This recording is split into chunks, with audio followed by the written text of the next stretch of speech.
오늘 말씀은 회복하심이라는 주제로 7번째 실패에 관한 말씀입니다.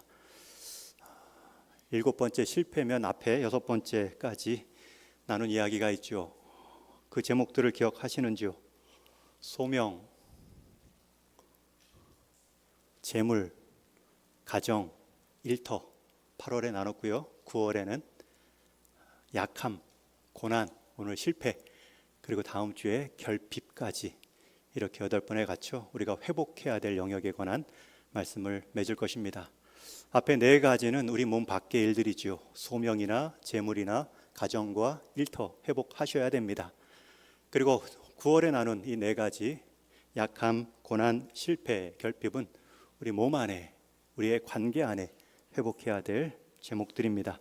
그 중에 오늘은 실패에 관한 말씀인데, 지난 수요일 날 우리 설교 말씀은 우영민 목사님이 실패하면 안 되는 나라라는 제목으로 말씀 전해 주셨습니다. 한 주간 실패에 관해서 묵상하고 있는데, 우리 우 목사님이 실패하면 안 되는 나라, 하나님 나라죠. 실패할 수 없는 나라, 그 하나님 나라를 전하는데 본문이 마태복음 1장이었습니다. 그 마태복음 1장은 잘 아는 것처럼 예수님의 족보입니다. 가계도입니다. 14대 50여 명의 사람 인물이 나오죠. 그런데 그 인물을 잘 살펴보면 예수님이 오실 만한 사람의 가계도가 아닙니다. 수많은 사람이 나오지만 수많은 실패한 인생임을 알 수 있습니다. 그 중에서도 그 당시에 파격적이라 할 수 있는 여인 4명의 이름도 나옵니다. 라합, 다말, 밧세바, 마지막 룻이 있죠. 여러분, 이 4 여인이 예수님의 족보에 이름을 올린 것도 파격적이지만, 그 당시 족보에서는 생각해 볼 수 없는 일이지만, 이 여인 역시들도 결함, 실패와 연약함이 있는 인생입니다. 라합과 룻은 이스라엘 사람도 아닌 이방 여인입니다. 또 다말과 밧세바도 출산에 있어서 부정한 일을 행했던, 경험했던 사람들이죠.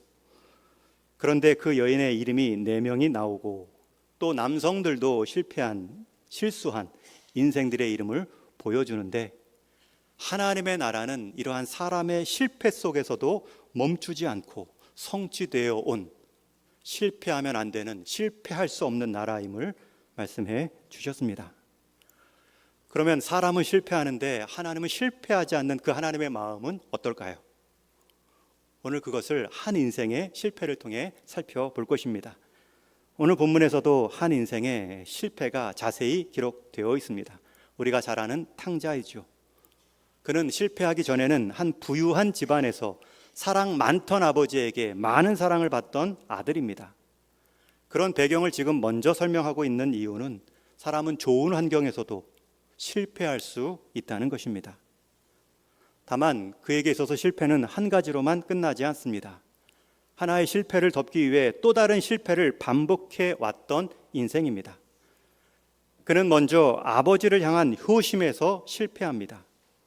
아버지가 살아 계시는데 그의 유산을 요구합니다.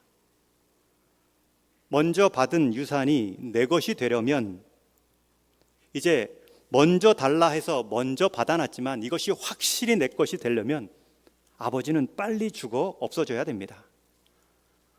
아버지가 살아 계시는에도 유산을 구했다. 생전에 아버지를 그냥 충성스럽게 쫓았으면 아버지 재산도 쫓아왔겠지만, 아버지가 살아계심에도 아버지 재산을 먼저 달라 했으니 이제 아버지의 존재는 빨리 죽어 없어져 그 존재, 그 재산이 내 것으로 확정되면 좋겠다라는 마음만 들 것입니다. 그렇게 얻은 재산 중에는 땅과 밭도 포함되어 있겠죠. 그런데 그렇게 불효스럽게 먼저 재산을 달라 했으면 받은 것 가지고 부지런히 농사하고 장사해서 재산을 늘리거나 최소한 잃지는 말아야지, 유지라도 하면 좋겠죠. 그런데 그 둘째 아들은 바로 다 팔아다가 멀리 외국 갈 수 있도록 돈으로 환전하여 떠납니다. 아버지 곁이 싫다는 것이고 아버지 간섭을 받지 않겠다는 것입니다. 그러면서도 아버지 유산은 먼저 달라 하고 있습니다. 그는 아버지와의 관계에서 실패했습니다. 가정 안에서의 아들의 자리에서도 실패했습니다. 그리고 떠났으면 사업을 잘 해야지, 거기서 재산을 낭비하며 허랑방탕하게 지내다 결국 사업도 실패합니다. 아니, 사업을 안 하고 그냥 낭비했을 것으로 보여집니다. 먼 이국 땅에서 돈이 있을 때나 사람들이 만나주지 돈이 없으니 따르는 사람도 없습니다. 집 안에서의 실패가 집 밖에서의 관계에서 실패로 이어지고 있습니다. 아버지와의 관계, 가정 안에서의 자리, 사업을 위한 재물의 실패, 결국은 모든 관계 안에서 실패를 경험하고 그 인생 자체가 실패가 되는 상황까지 몰려 있습니다. 이제 낯선 땅 먹고 살기 위해 일을 안 할 수가 없는데 시켜주는 사람이 없습니다. 한 집에 붙어 사는데 붙어 살지라도 기술 하나 있어 도움이 되어야 하는데 부잣집에서 곱게 자란 아들이 변변한 기술 하나 없습니다. 하는 수 없이 그렇게 받아준 그 집 주인은 농장 일을 시키려고 들판으로 보냅니다. 그런데 그 들판에서 키우던 가축은 돼지입니다. 농장 일, 들판 일도 등급이 있는데 돼지는 가장 눈여겨보지 않고 부정하게 여겼던 가축입니다. 지금도 그렇지만 당시도 중동 지역은 돼지를 먹지 않았고 성경에서도 발이 굽이 갈라진 동물이라 여겨 불결한 가축으로 여겼습니다. 그런 상황에서 그 부정한 동물을 키워야 합니다. 그런데 그 일에 대한 보상도 신통치 않습니다. 먹는 것마저 충분하지 않아 돼지가 먹는 쥐엄 열매를 먹기 시작하는데 그것마저 부족했다. 16절에 이렇게 기록합니다. 우리 한번 같이 읽습니다. 시작. 그가 돼지 먹는 쥐엄 열매로 배를 채우고자 하되 주는 자가 없는지라. 여러분, 이 표현이 그 인생이 사람 격에 있어서 실패했다. 돼지 격으로 떨어졌는데 그 돼지들이 먹는 쥐엄 열매도 얻지 못하고 있다 라는 현실을 보여주고 있습니다. 실패 전에는 부유한 가정에서 사랑받으며 형과 함께 아버지 사랑을 경쟁하던 독차지하던 그 둘째 아들이 지금 외딴 오지에서는 돼지들과 쥐엄 열매를 얻기 위해 다투는 인생으로 떨어졌습니다. 인생 자체가 실패라 해도 전혀 어색하지 않은 상황입니다. 그러나 오늘 본문은 이렇게 끝나지 않습니다. 반전이 있습니다. 17절에는 그 반전을 이렇게 시작합니다. 우리 17절도 같이 읽습니다. 시작. 이에 스스로 돌이켜 이르되 내 아버지에게는 양식이 풍족한 일꾼이 얼마나 많은가. 나는 여기서 주려 죽는구나. 여러분, 이 17절 말씀은 자기 형편, 자기 상황을 돼지와 경쟁하는 그 모습을 경험하며 든 머리의 생각입니다. 아버지 집이 생각났어요. 그 아버지 집은 일꾼도 내가 먹는 것보단 훨씬 더 풍족하게 먹는다. 아버지 집의 아들이 아니라 일꾼도 이렇게 풍족하게 먹는데 그 생각이 들었습니다. 생각의 전환이죠. 그리고 나서 아버지를 향해 가서 할 말을 준비합니다. 제가 이제 아버지 아들로서는 자격이 없습니다. 그냥 품꾼으로 받아 주십시오. 그 말을 준비하고 말의 전환을 준비합니다. 거기서 그치지 않지요. 생각의 전환, 말의 전환이 아니라 행동의 전환으로 나아갑니다. 실제로 먼 길 아버지께로 돌아가기 시작하죠. 여러분, 여기서 스스로 생각으로 돌이킨 첫 번째 대상이 누구입니까? 내 아버지에게는 아버지입니다. 여러분, 실패의 시작이 무엇이었습니까? 아들이 아버지로부터의 분리였습니다. 독립이었습니다. 아버지와의 관계가 깨짐으로 실패를 연거푸 시작하지만 결국 회복의 첫 자리도 아버지께로 돌아가는 것입니다. 여러분, 이 중요한 사실을 예수님은 가르쳐 주시기 위해 오늘 본문에서 이 비유를 포함한 이야기뿐만 아니라 앞에 똑같은 구조의 두 가지 이야기를 먼저 하셨습니다. 오늘 읽은 누가복음 15장에는 세 가지 비유 이야기가 나옵니다. 그 중에 하나만 우리가 제대로 이해하고 받아도 우리의 마음은 뜨거워집니다. 특히 이 비유의 이야기, 이 사랑의 이야기를 듣는 대상이 누구입니까? 1절 말씀해 보면 모든 세리와 죄인들이 말씀을 들으러 가까이 나아오니. 이 비유의 이야기를 듣는 대상은 세리와 죄인들입니다. 그들만 있는 것이 아니라 그 옆에서 세리와 죄인들이 예수님께 나오는 것을 비판하는 바리새인들과 서기관들이 2절에 나옵니다. 여러분, 세리와 죄인들, 이 얼마나 당시에 무게감이 큰 표현인지 모릅니다. 세리는 당시 죄인들과 동급 정도가 아니라 모든 죄인들을 대표할 만한 표시입니다. 명칭이 바로 세리입니다. 여러분, 삭개오를 기억하시는지요? 그는 세리 정도가 아니라 세리 중에 대장, 세리장이었습니다. 그가 세리장이었다는 것은 그만큼 세금을 열심히 걷었다는 뜻이겠죠. 게다가 삭개오가 부자였다는 것을 보면 그 일을 얼마나 열심히 했는지 알 수 있습니다.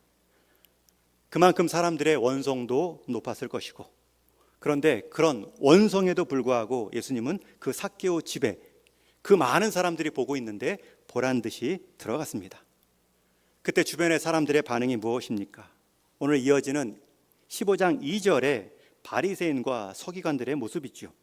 우리 한번 같이 읽습니다. 시작. 바리새인과 서기관들이 수군거려 이르되 이 사람이 죄인을 영접하고 음식을 같이 먹는다 하더라. 지금 이 비유의 이야기를 듣는 두 부류가 있습니다. 실패한 인생입니다. 그러나 실패한 줄 알기에 예수님의 은혜의 말씀을 듣는 사람이 있고, 본인들은 실패하지 않았다 하므로 본인들이 영적인 실패를 깨닫지 못하는 죄인들과 바리새인들이 있습니다. 여러분, 예수님은 그러한 상황에서 죄인과 세리들이 나왔을 때 주변의 따가운 시선과 비판하는 말씀도 개의치 않고 이 비유를 말씀해 주십니다. 바리새인들에게는 이 비유를 향하여 반박하고 경계하는 것이고요, 또 한쪽에 겸연쩍게 서 있을 세리와 죄인들을 향하여서는 여전히 너희는 하나님께 사랑받는 자녀이다, 귀한 존재이다 라는 것을 비유 세 가지로 확신시켜 주고 있는 것입니다. 여러분, 성경에서 3번 반복했다라는 것은 완전수, 3의 의미를 갖고 있는 충분한 숫자입니다. 이것은 확실하다는 것이죠. 예수님은 이처럼 사람의 실패에도 하나님이 사람을 사랑하는 데 있어서는 실패하지 않는다, 그 이야기를 들려주시기 위해 3가지 이야기를 들려주시는데, 첫 번째가 4절에 양을 잃은 들판의 목동 이야기입니다. 그가 100마리를 기르다 잃어버린 한 마리 양을 찾기 위해 떠납니다.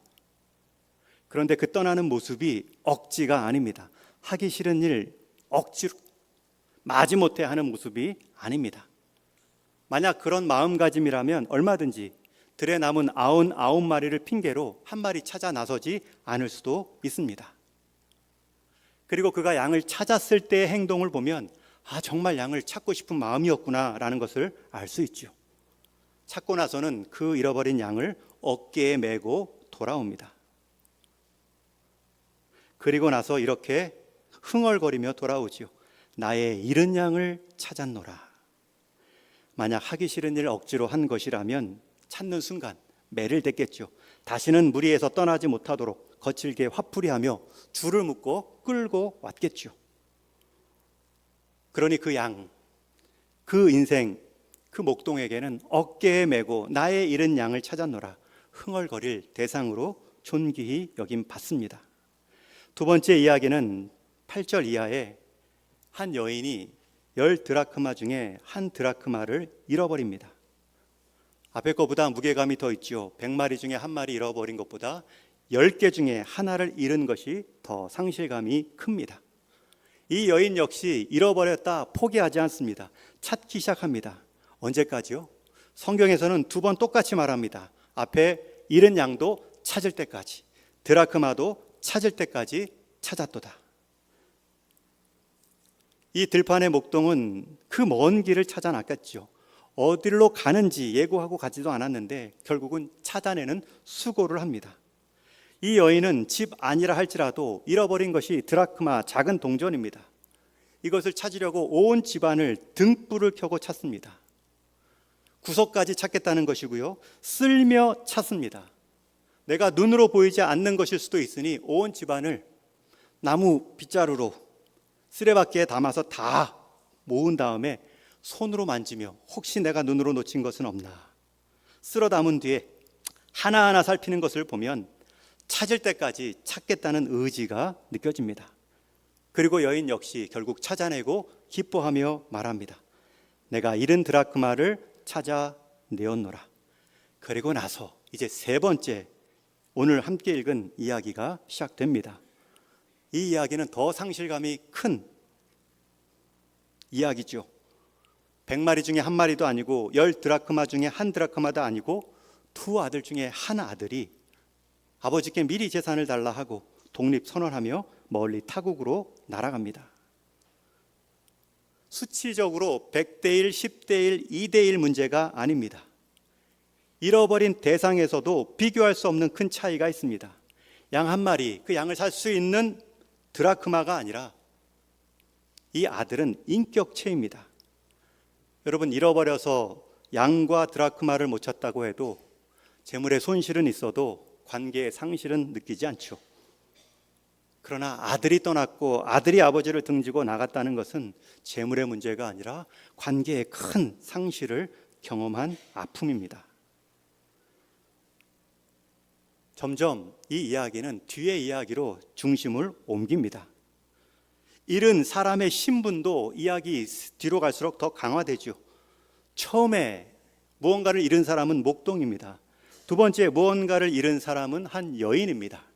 그리고 세 번째 마지막 무언가를 잃은 사람은 큰 부자 아버지입니다. 게다가 이 마지막 세 번째 이야기가 중요하다는 것은 분량이 앞에 두 비유 이야기를 합한 것보다 뒤에 이 탕자의 이야기 분량은 3배나 깁니다. 결국 앞에 두 비유 이후의 이야기도 이 세 번째 이야기가 결론이고 완성이라는 뜻이죠. 세 번째 역시 결론은 다르지 않습니다. 잃었다 얻은 기쁨으로 주변 사람들 다 불러다가 잔치를 벌이며 이야기는 마무리됩니다. 우리는 여기까지 들으면 이 아버지는 별로 한 수고가 없네 라는 생각을 하기 쉽죠. 목동은 멀리 찾아가는 그 수고로움, 여인은 온 집안을 청소하는 그 수고로움. 그런데 이 세 번째 아버지는 그냥 기다리니 아들이 제 풀에 돌아왔네 라고 쉽게 여길 수 있습니다. 그러나 아버지는 그렇게 수동적으로 기다린 모습이 아닙니다. 상대적으로 다른 능동적인 찾아 나선보다 결코 뒤지는 행동이 아닙니다. 아버지는 오히려 기다림으로, 내색하지 않음으로 강력한 사랑을 보여줍니다. 둘째 아들이 아버지에게 재산 중에 미리 주십시오. 우리가 너무나 익숙하여 이 15장 본문이 너무 귀에 많이 들었기 때문에 별거 아닌 것 같지만 이 이야기를 듣고 있는 당시의 유대인들에게는 이 죄인들, 이 바리새인들, 그렇게 욕했던 그들의 입장에서는 이런 몹쓸놈 하며 들었을 그 탕자 이야기입니다. 아들에게 유산 일부가 돌아갔다는 것이 부당하다는 뜻이 아닙니다. 그 유산은 사후에 이루어져야 될 일입니다. 그러나 생존하신 아버지 앞에 유산을 말하고 직접 달라는 무례한 행동일 뿐만 아니라 그것을 직접 나눠주는 아버지의 행위가 있습니다. 아무 말 하지 않고 살림을 큰아들, 작은아들 각각 나누어 주었다 성경은 기록합니다. 여러분, 큰아들도 오늘 본문 뒤에 가서 왜 내게는 염소 하나 잡아주지 않습니까? 라고 말할 이유가 없지요. 이미 다 나누어 주었기 때문에 남은 아버지의 재산으로 잔치를 벌려주었을 뿐입니다. 당시의 일반적인 아버지가 보이는 행동은 그러한 아들이 있다면 호되게 꾸짖고 집안에서 내쫓아버리는 것이 당연시되었기 때문에 그렇게 요구하는 아들도 없었습니다. 그러나 그 아버지는 그 요구 앞에 그 살림을 나누었습니다. 이 이야기를 듣고 있는 유대인들은 아들의 행동도 충격을 받았겠지만 아버지의 행동에 더 큰 충격을 받았을 것입니다. 지금 아버지는 아들에게 거부당한, 아버지 좀 빨리 죽었으면 좋겠습니다 라는 뉘앙스의 행동을 함에도, 그래서 아버지 권위에 대한 큰 손상을 받았음에도 견디어 내고 있습니다. 여러분, 이게 아버지의 행동입니다. 행동은 무언가를 하는 것만 행동이 아닙니다. 어떤 행동에 대해서 인내하는 것도 행동입니다. 그렇게 얻었으면 아들은 재산을 잘 관리하거나 최소한 잃지는 말아야 되는데 바로 탕진합니다. 그리고 그 나라에도 큰 흉년이 찾아오자 당장 먹을 끼니가 없어 결국 돼지 먹는 열매로 자기 배를 채우는 인생이 되었습니다. 여러분, 이때까지의 시간이 얼마나 길었는지 모릅니다. 최소한 몇 달이고 길게 잡아야 몇 년의 시간이 흐릅니다. 탕진하는데 몇 달 걸렸을 것이고요. 탕진했다고 해서 바로 돌아갈 수 없는 체면 때문에 결국 견디다 몇 년의 시간 동안 그는 참다가 돌아갔겠죠. 그 기간 동안 아버지는 어떤 행동을 했을까요? 성경은 그 기간 동안 아버지의 행동을 기록하고 있지 않지만 20절에 보면 한 가지 힌트를 얻을 수 있습니다. 우리 20절 말씀 같이 읽습니다. 시작. 이에 일어나서 아버지께로 돌아가니라. 아직도 거리가 먼데 아버지가 그를 보고 측은히 여겨 달려가 목을 안고 입 맞추니. 결국은 아들은 생각이 전환되었고요. 아버지께 드릴 말씀도 전환했고, 그리고 행동, 몸도 전환해서 일어나 아버지께로 돌아갑니다. 그리고 나서 아버지를 보는데, 여러분, 돌아간다 아들이 먼저 알린 것도 아니죠. 집에 다다를 때쯤에 핸드폰으로 알릴 도구도 없었습니다. 아니, 돌아가면 반길 사람도 없는데 그렇게 행동할 아들도 아니었겠죠. 허기가 지치고 한 걸음 한 걸음 발 떼는 것이 힘들어 미리 알려야겠다 생각도 못했을 것입니다. 그런데도 아버지는 나와 있습니다. 아버지는 밖에서 거리가 먼 아들을 지켜보고 있습니다. 심지어 먼저 본 그 아버지가 아들을 향해 달려오지요. 여러분, 아버지가 이 집 나간 아들, 그 긴 기간 동안 무슨 행동을 했는지 알 수 없지만 아버지가 먼저 멀리서 오는 아들을 알아본 것을 보면 그 긴 기간 동안 아버지는 계속 문 밖에서 아들을 기다렸을 것입니다. 거리가 멀 뿐만 아니라 행색이 완전히 바뀌어 있습니다. 처음 집 나갔을 때에는 귀족 가문의 돈 많은 부잣집 도련님의 모습으로 떠났죠. 살도 통통했겠죠. 그런데 돌아오는 모습은 살이 빠졌을 뿐만 아니라 옷도 거지같이 입었고 신발도 신지 못한 상황입니다. 먼저 알아봐야 될 사람은 아들입니다. 아버지 집으로 가고 있었고 아버지는 특별히 변한 모습이 아닙니다. 그런데 먼저 알아본 사람은 아버지입니다. 언제 올지도 몰랐고 그 모습도 완전히 변한 아들을 먼저 알아봤다는 것은 아버지는 아들이 나간 그 순간부터 그 아들을 기다렸다는 뜻입니다. 여러분, 이것이 아버지의 행동입니다. 아들은 아버지를 떠났지만 아버지는 떠난 아들을 잊지 않았습니다. 심지어 그렇게 기다리는 모습을 보며 주변 이웃 사람들이 한마디 했겠죠. 그런 자식 기다려서 뭐합니까? 자기 잘난 줄 알고 아버지 무시하고 집 나간 놈 언제 올 줄 알고 그렇게 마냥 기다리십니까? 아버지는 그 주변의 사람들의 말과 눈치도 감내해야 했습니다. 여러분, 이것이 아버지의 행동입니다. 여러분, 이 행동은 아버지가 마지못해 하는 것이 아닙니다. 아버지의 무관심한 것을 비난하는 사람들 때문에 억지로 나와 기다리는 모습이 아닙니다. 그것을 알 수 있는 방법은 목동이 양을 찾았을 때 그가 보인 행동, 줄에 매어 끌어오는 것이 아니라 어깨에 메고 다쳤을지도 모를 그 다리를 어깨에 메고 돌아오며 내 양을 찾았다 흥얼거리며 돌아온 것처럼 돌아온 아들을 맞이하는 아버지의 모습을 보면 그것이 억지로 마지못해 하는 행동이 아님을 알 수 있죠. 아버지는 거짓골인 아들을 향해 달려갔습니다. 당시 중동에 가풍 있는 아버지 귀족 가문도 조선시대 양반 사람들처럼 달리지 않았다고 합니다.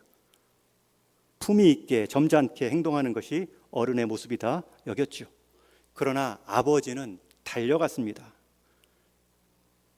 상상을 조금 덧붙이면 아들도 신발을 못 신었는데 아버지도 달려가다가 신발이 벗겨졌을지도 모릅니다.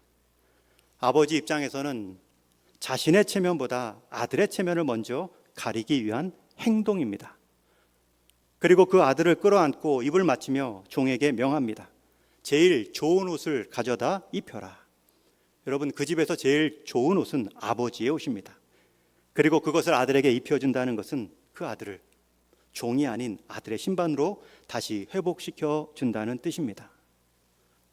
재산도 없고 명분도 없고 심지어 아버지에게 큰 수치를 준 이 아들에게 아버지는 아무것도 먼저 탓하지 않고 아들의 자리를 회복시켜 주었습니다. 여러분, 아버지의 행동이 수동적인지요? 앞에 목동이나 여인에 비해서 한 것이 없다 여겨지시는지요? 또 그 행동이 억지로 마지못해 하는 것으로 느껴지시는지요? 여기서 멈추지 않습니다. 아버지는 보란듯이 이웃 사람들을 다 불러내어 잔치를 열어 살진 송아지를 내놓지요. 그 당시에는 고기가 귀했습니다. 가축으로 유용한, 농기계가 없었던 그 시대에는 농업을 위한 중요한 용도의 대상입니다. 정말 특별하지 않으면 밥상에 고기 오를 일이 없습니다. 그런데 고기 중에서도 살진 송아지입니다. 일도 시키지 않아 고기 질이 부드러웠을 가장 비싼 고기를 올려 놓습니다. 여러분, 이러한 행동에서 아버지의 부자연스러움이나 억지스러움이 느껴지시는지요? 왜 아버지가 이렇게 할까요? 이런 행동을 하는 이유를 23절, 24절에 직접 아버지가 이렇게 말합니다. 우리 한번 같이 읽습니다. 시작. 그리고 살진 송아지를 끌어다가 잡으라. 우리가 먹고 즐기자. 이 내 아들은 죽었다가 다시 살아났으며 내가 잃었다가 다시 얻었노라 하니 그들이 즐거워하더라. 여기서 마지막 표현, 그들이 즐거워할 때 그들 안에는 집 나간 아들을 비난했던 이웃 사람들도 다 포함되어 있겠죠. 그런데 아버지가 그 아들을 받았다면, 그리고 즐거워한다면 우리 역시 한때 비난했을지 몰라도 그 아버지도 받는데 우리 역시 받고 다시 아들의 관계로 회복하는 것이 맞다 생각하며 장치에 참여했겠죠. 여러분, 이 아버지의 고백 중간에 보면 내 아들은 죽었다가 살아났으며, 여러분, 우리가 아무리 많은 실패를 한다 해도 죽은 실패보다 더 큰 실패는 없죠. 이 아버지의 입장에서는 아들의 실패는 죽음과도 같았습니다. 그런데 그 죽음과도 같은 실패를 회복시킨 것이 무엇입니까? 잃어버린 것 같은데 다시 얻어낸 그 회복의 시작이 무엇입니까? 아들은 다른 모든 일에서 실패했지만 아버지를 떠올리고 아버지께 고백하며 아버지께 몸을 돌이키는 행동에 대해서는 실패하지 않았습니다. 그리고 그 한 가지 실패하지 않으므로 나머지 모든 실패들이 회복되기 시작하는 것이죠. 여러분, 오늘 본문에 나온 잃어버린 양, 잃어버린 은전, 잃어버린 아들마저 잃어버린 그 주인을 뜻하는 사람이 누구일까요? 우리 하나님 아버지가 저와 여러분을 그렇게 바라보고 계신다는 것입니다. 그런데 그 하나님의 마음을 어떤 사람은 죄인과 세리의 마음으로 저 말씀이 내 말씀이고 저 아버지가 내 아버지다 라고 듣는 사람이 있는가 하면, 그런 회복의 관계를 비판하고 판단하는 서기관과 바리새인들처럼 듣는 사람들이 있습니다. 죄인들은 자신들이 잃었다, 자신들이 죽었다 해도 다시 살아날 방법이 있다, 가슴 벅차하며 이 예수님의 말씀을 듣고 있는데, 여전히 교만한 지도자들은 마치 집 나간 동생을 판단하듯 그런 사람을 그렇게 받아주는 아버지가 어디 있느냐? 아버지를 판단했던 형의 모습과 같이 아버지의 이야기를 듣고 있겠죠. 저는 오늘 이 실패에 대한 회복의 말씀이 여러분들이 서기관이나 바리새인이 아닌 세리와 죄인의 마음으로 들을 수 있는 은혜가 있기를 주님의 이름으로 축원합니다. 여러분, 오늘 본문에 나온 이 세계를 잃어버린 주인의 원형 되신 분은 하나님 아버지이십니다. 여러분, 하나님 아버지는 어떤 수고, 행동을 하셨을까요? 목동에 찾아 나섬 여인의 온 집안 청소, 아버지의 그 인내와는 비교할 수 없는 우리 하나님 아버지의 행동이 있으십니다. 여러분, 하나님은 저와 여러분을 대할 때 100분의 1로 대하지 않습니다. 10분의 1로도 여기지 않고 2분의 1로도 여기지 않고 우리를 세상에서 단 한 사람의 특별한 사람, 대상으로 여기시며 아끼시는 분이십니다. 예수님께서 앞에 두 비유를 말씀하시며 항상 반복하지요. 죄인 하나가 회개하면 하늘에서는 회개할 것이 없는 99보다 더 큰 기쁨이 있다 말씀합니다. 여러분, 이 죄인 하나라는 표현, 이 말씀은 반대로 생각하면 하나님은 이 땅의 죄인이 나 한 사람이다 할지라도 아들을 보내주셔서 하나님의 사랑을 보여주고 그 하나님의 은혜 가운데 그 죄인을 회복시키겠다라는 다짐의 말씀으로 들으셔도 됩니다. 여러분, 이 아들이 가정에서도 사업에서도 관계를, 아버지와의 관계, 일한 먼 타국에서의 모든 사람들과의 관계에서도 다 실패했습니다. 그러나 그 자리에서 그는 생각을 아버지께로, 언어를 아버지께로, 그리고 자기 몸을 아버지께로 돌이키는 데 있어서는 실패하지 않았습니다. 저는 우리 동인의 모든 성도님들, 여러분의 실패의 자리, 그 문제가 무슨 문제이든지 간에 그 자리에서 하나님을 기억하고 하나님께 몸을 돌이키는 데 있어서는 실패하지 않기를 주님의 이름으로 축원합니다. 여러분, 인생 실패는 하나님 아버지와의 관계의 실패에서 시작되기 때문에, 이 아들의 실패도 육신의 아버지와의 관계에서 실패였기 때문에, 그리고 그 육신의 아버지를 다시 기억해내므로 그 아들의 자리도 회복되었던 것처럼 우리가 하나님 아버지를 다시 기억해내는 것, 의식하고 의지하는 삶에서부터 우리의 삶의 자리는 회복되기 시작할 것입니다. 여러분, 아직도 겸연쩍다고요? 이런 나의 실패를 하나님이 받아주시겠다고요? 여러분, 하나님은 이 탕자의 아버지처럼 문 밖에서 정도 기다리는 분이 아닙니다. 우리를 위해 직접 찾아오신 분이시죠. 목동처럼 들판에 나가는 수고가 아니라 천상에 계신 하나님께서 이 지상 가운데 육신의 몸을 입고 오셨습니다. 여인처럼 하나라도 잃어버리지 않기 위해 나무 빗자루를 쓸어버린 것이 아니라 예수님은 나무 십자가에 자기 아들을 못 박아 버리셨습니다. 이 탕자 아들의 이 아버지가 아무리 인내심이 많다 해도 그 아버지의 인내심은 그 탕자를 받아내는 데 불과했습니다. 그러나 하나님 아버지의 인내는 그 탕자 같은 우리를 살리기 위해 하나님의 제 두 번째 성자 되신 예수님을, 의인 되신 그분을 이 땅 가운데 보내주셨습니다. 여러분, 이게 무엇을 뜻할까요? 그만큼 우리의 구원의 자리는 안전하다는 것입니다. 그렇게 우리를 향한 구원의 뜻은 분명하다는 것입니다. 그런데도 내 실패 때문에 겸연쩍어서 못 나가고 계시는지요? 여러분, 돌이키십시오. 이 돌이킴이 다른 모든 실패를 만회합니다. 먼저는 생각을 돌이키십시오. 내가 여기 있을 사람이 아닌데, 내가 이렇게 끝낼 인생이 아닌데, 여러분의 말을 바꾸십시오.